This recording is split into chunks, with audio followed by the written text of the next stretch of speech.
Alors, tout d'abord, est-ce que tu peux te présenter un petit peu? Quelle est ton action rapidement vis-à-vis de l'Ukraine? Donc, je m'appelle Pierre Sturm, je suis engagé depuis bien plus de 4 ans pour l'Ukraine. J'ai commencé par récupérer des biens et de la nourriture pour envoyer en Ukraine à partir du 24 février 2022. Et je me suis impliqué avec une association qui s'appelle l'Union Ukraine, qui envoyait des camions et qui envoie toujours des camions sur les territoires de Lviv en Ukraine pour aider ces populations et ces gens qui ont été déplacés des différents oblasts. On parle de catastrophe humanitaire aujourd'hui. Est-ce que tu es d'accord avec ce terme et est-ce que tu peux nous dire la réalité, puisque tu es allé en Ukraine il n'y a pas très longtemps? Quelle est la réalité aujourd'hui? La réalité, c'est une réalité épouvantable. Par mon action avec Myria Ukraine, l'association de Grenoble, dont je fais partie, je suis le référent Saint-Étienne, on s'est vite aperçu qu'il y a un froid extrême, ça veut dire qu'on a des gens qui meurent aujourd'hui de froid. Donc Kiev, à Lviv,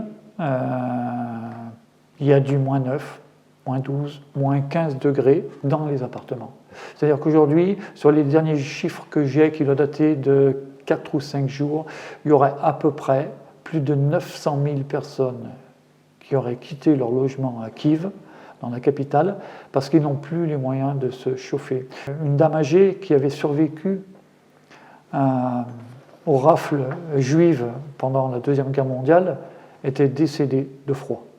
Voilà. Alors je ne vous parle pas des enfants, je ne vous parle pas des familles, je ne vous parle pas du quotidien. Quand ils avaient 3 heures de chauffage par jour, c'était acceptable. Et pour avoir chaud, ils vont dans certains magasins ou ils vont dans les salles de sport. Voilà la situation. Aujourd'hui, toutes les stations de France se mobilisent pour essayer de récupérer des générateurs. Ils meurent de froid aujourd'hui, les Ukrainiens. Quel est l'état d'esprit justement des gens de Kiev, par exemple? Poutine n'arrêtera pas. Poutine, il faut être très clair, il n'arrêtera pas.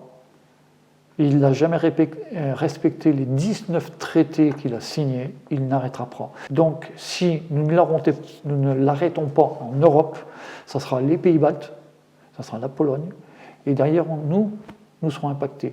Et il faut impérativement, de mon point de vue, comme beaucoup de Français, ne plus faire de blocage sur ces avoirs russes. Il faut récupérer ces avoirs russes pour indemniser et pour protéger l'Ukraine. Je me suis retrouvé dans les bunkers sans électricité.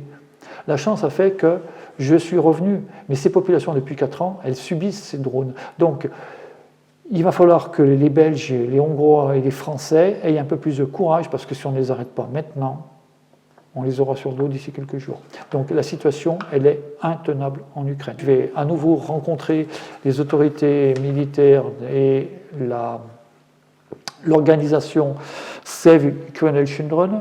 Ces gens-là sont là pour récupérer les plus de 20 000 enfants qui ont été déportés en Ukraine. Ces enfants déportés, quand ils sont adolescents, ils sont enrôlés dans les forces russes, ils sont entraînés et ils sont renvoyés pour aller combattre leur famille, leur peuple. Donc aujourd'hui, Save Ukrainian Children, avec Dimitro et son équipe, on fait le maximum pour les supporter. Et là, on va faire d'autres actions dont on aura peut-être l'occasion de parler.